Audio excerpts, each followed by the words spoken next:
whodatyugimonplayer. TeamJokerEnt. Oh wait, it only recorded 3 seconds, so let's try again. What's up guys, whodatyugimonplayer. TeamJokerEnt. And let's talk cards. Today we're going to be talking about Magic and what we got. Most notably, the Return of the Ravinca set, which is coming out this Saturday. Wait, is it really this Saturday then? Yeah, 4th. Saturday, October 4th. So this is your last week to build that mono-graded set deck and go top with it. Wait, join me. I can do anything. All I can tell you is, wait. You have to actually explain what that is. They don't need explaining. That's Tristani. Yeah, I love Tristani. The bitch is fun. And for those of you that don't know, Tristani is the guild master for Celestia. She's a fine bitch. I think Tristani's a guy. No, I don't give a crap. That's a chick. That's a chick. Whatever. That's a chick. I don't see any boobs to the dude. It's actually chicks. It's actually sad because we're looking. And she's actually a tree. She's a tree? She's a tree. Yeah, her body is attached. Look what they're attached to is a tree. I don't give a crap. Okay, so basically, this girl right here, she is so awesome because whenever a creature enters the battlefield, you gain life equal to its toughness. And at the same time, she populates for ridiculousness.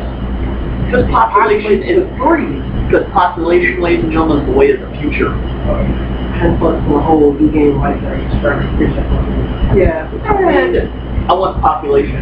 Because we're having sex. We're creating things everywhere. Thank you, Andrew. Like anime. Tree sex. It doesn't come back. That's the broke fist and recreation. We're not allowed to do that. It's like divided by 0. Shit. But undefined. But basically, on today's episode, we're going to be talking about the 5 guilds that have come out in the Return of the Ravinca set. And the 2 that we have here. Yeah. The basic mechanics of each guild, like their main mechanics, and what new interesting color schemes you can work into decks. Which guild should we start with first? What about the bullshit black-green? Gilgari? Yeah, Gilgari. Oh, that's actually very good to start with. Yeah. The Golgari Guild, for those of you that don't know, they have the mechanic which is called Scavenge, which allows you to exile the said creature with the ability, and every, what is it, one creature or every creature? It's one, but it's exiling from the grave. Yeah, it exiles from the grave, and another creature you choose gets its power added to it. Anybody realize how close this actually became starting with people with like how you play? Or graveyard play, stuff from exile play, like, you know, remove and play this card. Oh, because we're playing like James now for some reason. Yeah. Feel like James. But at the same time, you can't really make that argument because Scavenge goes on with the Golgari's motive of how they do their business. Right. They feed off their flesh to get stronger. Right. See, all I can tell you is the bullshit Planeswalker that comes with it. Oh yeah, that thing with the assassin token.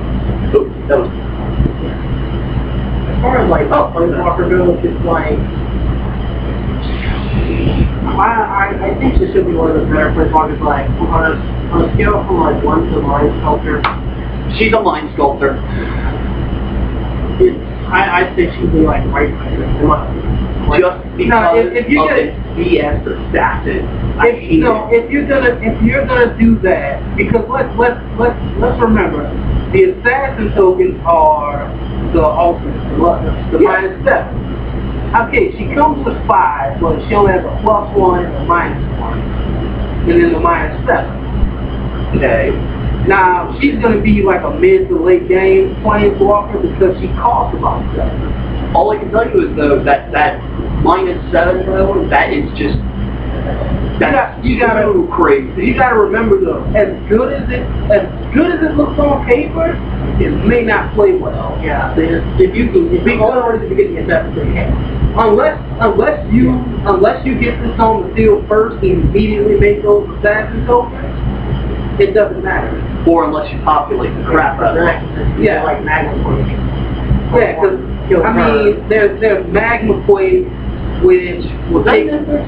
Yeah. The Magma Quake will take care of the token. There's lots of cards that will take care of the token.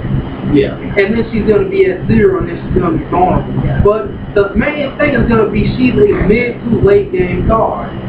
Meaning, when you do get her out, your opponent's already going to have stuff on the field to deal with.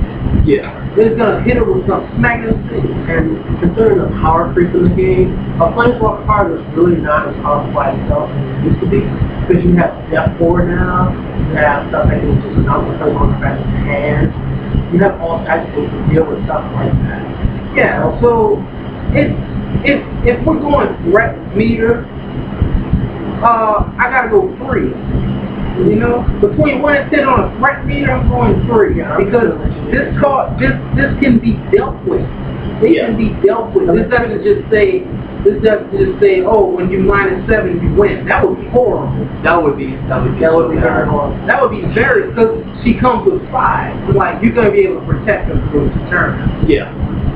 And I'm like, not even 2 turns, just 1 turn. So I'm like, player plus 1, you know, but that's not the case. You need to get her to 7 and then attack with the token. So that could take potentially 3 to 4 turns. And a good player is going to deal with Planeswalker and the token. Like, I can just have electricity to deal with the token. We'll just have like a Planeswalker that has 1 top, 1 yeah. So, yes, it's a good card and everything, but threat meter, I give it a 3. What about you? 5. I give it a 7. 7, you don't have anything to deal with it? You really going that far? I'm going far because it's that versus 8 versus self. We're going to have the tokens to deal with it. Well, we'll have tokens, but at the same time, we'll just get, like, because they scavenge and overpower us pretty quick. Mentioned my Guildmaster. Oh, okay. Yeah, wait. We're going to get to that. We're going to get to that. Yeah. All right, next guild, okay? What are we going to talk about? Because we'll talk about this last. Okay, we'll save ours for last. Okay, the next guild. Red Black. No, the Red Black. Rakdos? Yeah, Rakdos. Rakdos. From what I've seen with Rakdos, it's really good. It's fascinating. It's stupid quick. They have a lot of power, and because of the black element, the code team form, they don't cost much to do. No, they're all about playing cheap creatures for cheap, like the Rakdos Guild Leader. And not even that thing. Rakdos Shred 3. It's the 2/2 drop with haste, which is okay, but but still, you say it's okay, but that's going to be one of those, and it's a hybrid card. Yep. So you don't have to just use it in a Rakdos deck. You can use it in a Boros deck, or a Visit, or Izzet deck. It doesn't matter. It has that red to it, and it's hybrid. That's going to prove to be one of the better, low-cost beat sticks of the game, of the format coming up. Yeah. And then it has haste, so it can just go in and get that dirty work done. What about you? For me, it's the most impressive card I've seen. It was like this 3-drop. I forget what it's called. I think it's Hellbound or something. If you can get that guy to like particularly amount of power, he has the Unleash mechanic, and he has. Wait. What is the Unleash mechanic though? We never explained that. Yeah, Unleash basically adds a +1/+1 counter to a creature, and that creature cannot block. So just basically, it comes out like this creature comes out. It's a 3-cost creature. It comes out as a 3/3. Okay. 4/3. It comes out as a 4/3. Okay, 4/3. And it has an ability that if you sacrifice it in the same format, you can deal damage, give it some power to play. So you could get him like up to this amount of power, and then he just attack, deal damage to you, sacrifice it, you're dead. Yeah. He's an uncommon. I would see that being used in a 3-color deck. Like if you were to use like a Rakdos, Golgari, Alliance type deck, because they both have that element of black. Yeah. So you can use the dual lands for each set, and it'll produce whatever it is. Yeah. Or you can use Abundant Growth, which is going to be a card that is heavily used in this format. I already have my 4. I got my 4. When I saw what that did, I immediately got it. Basically, in Channel Land, give it any kind of color scheme that you want for one green, and you also get to draw a card. Yeah. Plus, What? it's comp. Oh yeah, it's a comp card. Wait, you have it? Okay, so basically, what's another one? Let's see, there's... Well, what about the right of the Oh, the 6/6 flyer thing? Yeah, performance. Oh yeah, that's broke. That thing, at the pre-release, someone card used that on me. Someone used it on me on the pre-release that I went to, and that was not pretty to deal with. Work for it. Because I pretty much had a deck just made of random stuff. You know, there was some synergy going on, and the guy slapped that on me before, and I was like, what is this? You know, I was pretty much done. Like, I did Eyes in the Sky, which gave me a bird so can populate, but that didn't last long. Yeah, it's got that didn't last long. It didn't do anything. No, but the thing is, it's when you would, like, damage or something like that. When you inflict damage, a creature, like the non-damage you dealt, the creature will cause like one color less. So, for example, the 6 costs 1 red. Yeah. So these 2 blue, 2 red, 2 colors. And even this, like this will just cost you 3 damage. Yep. That'll just cost you 3 white. That's just an example. Yeah. It's just like, I don't know, this game, to me now, especially because I'm used to just the, what is it, M12, Innistrad block, Phyrexia block, and everything like that. I dealt with Insect, I dealt with Human Swarm, and I dealt with, what came out in M13 that was like the most broke thing ever? The elves. Oh yeah, the elves again. Elves will come back. Oh yeah, the elves will come back. Next set elves will be But yeah. Blue elves. No, green elves. No, yeah, green elves. But I know there are probably some elves as well. Don't know. What colors are systemic? Green blue. Green blue. That's interesting. That will be interesting. Yeah. Counter I know they have miracle. Yeah. Well, no, that's going to be your most prominent thing. Yeah. Miracle. Merfolk. Yeah. Dude, wow. But just play Merfolk. But the next guild. Let's move on to Azorius. What's that? Blue-white. Blue-white. I find the Azorius guild very interesting. Not just because of the same mechanic, which means that you target a creature on your opponent's side of the field, they can't attack or they can't block, and they can't use their activated abilities. or permanent. But yeah, or permanent. Wait, is there only one card that does that? Like there's a couple of the lot permanent Guild guild. Yeah. but the Azorius is going to be very good.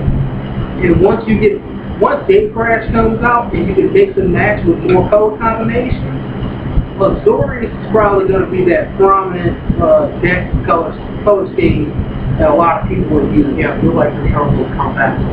I just didn't like. I got some of the small stuff that you need for Azorius basically yesterday, and I was really happy to get it too. But the thing is, I tested it out and I had 2 guild. I think I had 3 guild mages in the deck. I basically spent like $20 to make the deck. It's really cheap.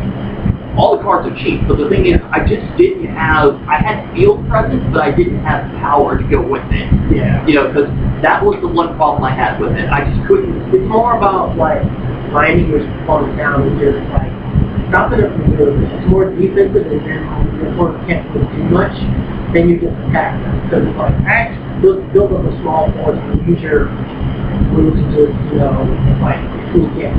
Yeah. Actually, the thing about that's not what Azorius does. Azorius has that white element to it, not only just blue. Yeah. And the part of blue that they have is the part of blue that is control. Yeah. Right? They don't have that, let's defend ourselves until the problem goes away. They don't have that. That added power is going to come from you adding green. That's why with the new Return to Ravinca block, you got to look at the Alara block, which has triple colored decks. You have to look at that if you're going to get the most potential out of these decks now. Because, like with Alara, those colors are made for multicolor stuff, but now you got that same deal with ravinca. Yeah.